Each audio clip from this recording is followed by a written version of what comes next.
Bonjour tout le monde. Aujourd'hui, on va parler d'une pathologie spécifique du système nerveux central qui s'appelle la syndrome de la GLUT1. Cette pathologie est dérivée d'une mutation d'un gène spécifique qui s'appelle SLC211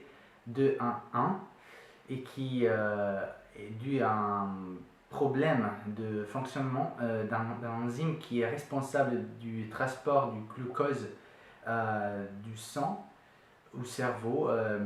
Et quand cette enzyme ne marche pas, on a des problèmes au niveau de la déambulation, au niveau du développement du cerveau, au niveau aussi de la parole. En fait, cette pathologie est composée par deux pourcentages. Il y a le 90% de cette pathologie qui normalement est reconnue parce que les patients ont une forme très grave d'épilepsie. Quand les convulsions attaquent, ça arrive normalement dans les premiers mois de vie des enfants. Ce qui reste à la fin, c'est une microencéphalie parce qu'il y a un retard du développement du cerveau et du crâne.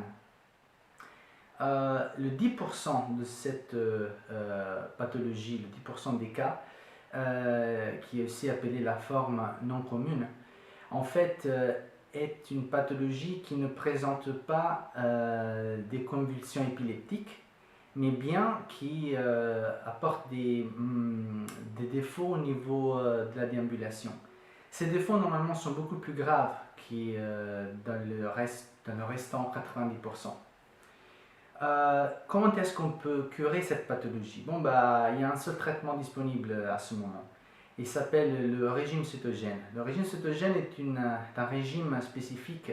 On élimine complètement les carbohydrates, on augmente les gras, les lipides et les fibres.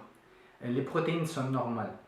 Ce qui arrive, c'est que on peut curer cette pathologie d'un point de vue métabolique parce que on habitue le cerveau à ne plus utiliser le glucose mais à utiliser les lipides.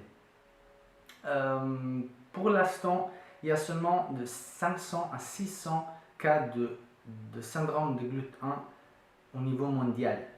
Cela ne veut pas dire qu'il n'y en a pas plus que ça.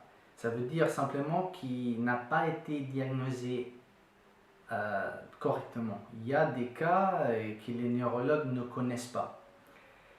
Comment est-ce qu'on peut connaître cette pathologie?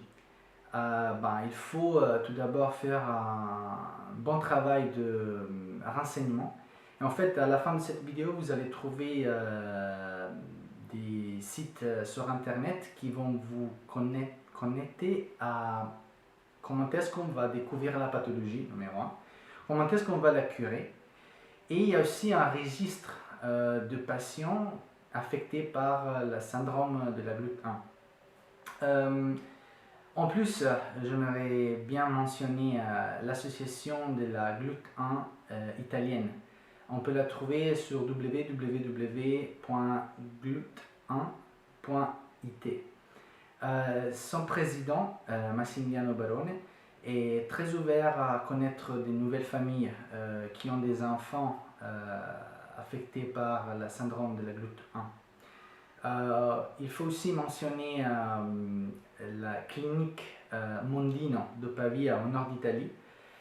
Son directeur, professeur Begiotti, il est en ce moment en train de curer environ 100 patients affectés par GLUT1 et représente en ce moment sûrement le centre d'excellence par le syndrome de la GLUT1.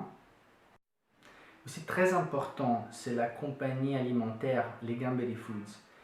Cette compagnie, il y a 2 ans, a commencé à distribuer, à commercialiser des produits sans carbohydrates spécifiques pour une alimentation pour ce genre de pathologie.